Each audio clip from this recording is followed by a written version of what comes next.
कह रहे हैं कि किसी के कहने पे कार्रवाई रोकी गई है। मैं ये जानना चाहती हूँ कि किसके कहने पे कार्रवाई रोकी गई है? मेरे कहने पे।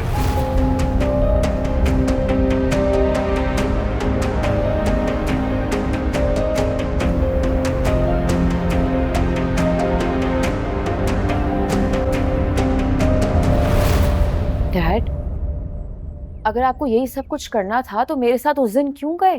तुम अगर मुझे पहले बता देती तो मैं तुम्हें ये स्टेटमेंट कभी नहीं देने देता और न ही तुम्हें मैं अपने साथ ले जाता। अगर मैं आपको पहले भी बता देती तब भी आप मेरा साथ देते, मेरे साथ खड़े रहते। हाल बताओ, हुमायूं भाई सारी चीज के खिलाफ थे, कहीं वो इन्वॉल्व तो नहीं है इसमें? तुम अपने होश में तो हो? क्या कह रही हो?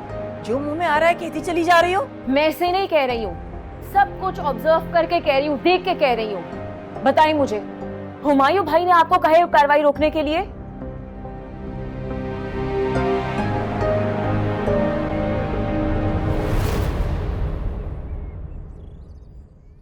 आपकी खामोशी में मुझे मेरा जवाब मिल गया है। हुमायूं ने सिर्फ इसलिए कार्रवाई रुकवाई है क्योंकि राहिम ने तुम्हारी खातिर अपनी जान को खतरे में डाला है। हमना राहिम हुमायूं के लिए उसकी औलाद जैसा है, वो मजीद दुश्मनियां नहीं पाल सकता।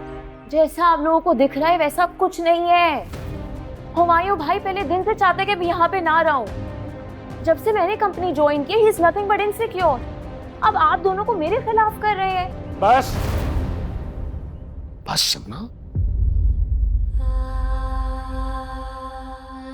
मैं अब तुम्हारे मुंह से हुमायूं के खिलाफ कोई लफ्ज सुनना नहीं चाहूंगा। न जाने क्यों तुमने अपने दिल में उसके खिलाफ जहर भर लिया है। डैड, आपको ये सवाल हुमायूं भाई से करना चाहिए कि उनके दिल में मुझे लेके इतना जहर क्यों है और वो इतना डेस्परेटली क्यों चाहते हैं कि मैं ये मुल्क छोड़ के चली जाऊं। हुमायूं नहीं, मैं चाहता हूं ये, क्योंकि मैं तुम्हारी सिक्योरिटी पे कोई कॉम्प्रोमाइज नहीं कर सकता। अब जो मुझे ठीक लगेगा वही होगा। लेकिन मुझे ये ठीक नहीं लग रहा और आप दोनों के इस बिहेवियर के बाद आई मेक श्योर कि मैं पता लगाऊं कि इस इंसिडेंट के पीछे कौन है। अब तुम वही करोगी जो हम चाहेंगे। राहिम के साथ तुम्हारी शादी होगी जैसे ही वो रिकवर करता है और फिर तुम अमेरिका चली जाओगी। मुझे आपका ये फैसला मंजूर नहीं है। तुम्हें मंजूर हो या ना हो मुझे कोई फर्क नहीं पड़ता।